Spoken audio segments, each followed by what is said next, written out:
மாசி மாத மகா சிவராத்திரியைப் போல ஒவ்வொரு மாதமும் வரும் சிவராத்திரியும் போற்றப்படுகிறது. அது ஒவ்வொருவரால் பூஜை செய்யப்படுகிறது என்று கூறப்படுகிறது.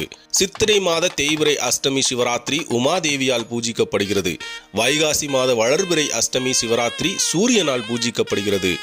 ஆனி மாத வளர்பிறை சதுர்த்தசி சிவராத்திரி ஈசனாலும், ஆடி மாத தேய்பிறை சிவராத்திரி முருகனாலும் பூஜிக்கப்படுகிறது. ஆவணி மாத வளர்பிறை அஷ்டமி சிவராத்திரி சந்திரனால் பூஜிக்கப்படுகிறது. புரட்டாசி மாத வளர்பிறை திரையோதசி சிவராத்திரி ஆதிசேஷனால் பூஜிக்கப்படுகிறது.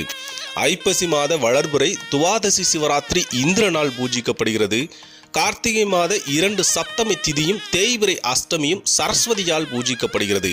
மார்கழி மாத 2 மாத சிவராத்திரிகள் மற்றும் வளர்பிறை தேய்பிறையில் வரும் சதுர்த்தசிகள் லட்சுமி தேவியால் பூஜிக்கப்படுகிறது. தை மாத வளர்பிறை திருதியை நந்தி தேவரால் பூஜிக்கப்படுகிறது. மாசி மாத வளர்பிறை சதுர்த்தசி சிவராத்திரி தேவர்களாலும், பங்குனி வளர்பிறை திருதியை சிவராத்திரி குபேரனால் பூஜிக்கப்படுகிறது என்றும் லிங்க புராணம் கூறுகிறது. மாசி மாதத்தில் வருகின்ற மகா சிவராத்திரியில் கடைபிடிக்கப்படும் எல்லா விரத முறைகளையும் மாதந்தோறும் வருகின்ற சிவராத்திரி நாட்களிலும் அதே விரத முறையை கடைபிடித்து உங்களது நியாயமான கோரிக்கைகளை இறைவன் முன் வைத்து வழிபாடு செய்தீர்களேயானால் அதற்கான பலன் நிச்சயம் இறைவன் நிறைவேற்றி கொடுப்பார் என்பதும் புராணங்களில் சொல்லப்பட்டிருக்கிறது. இந்த வீடியோ உங்களுக்கு பிடிச்சிருந்தால் லைக் பண்ணுங்கள், ஷேர் பண்ணுங்கள், கமெண்ட் பண்ணுங்கள். நன்றி.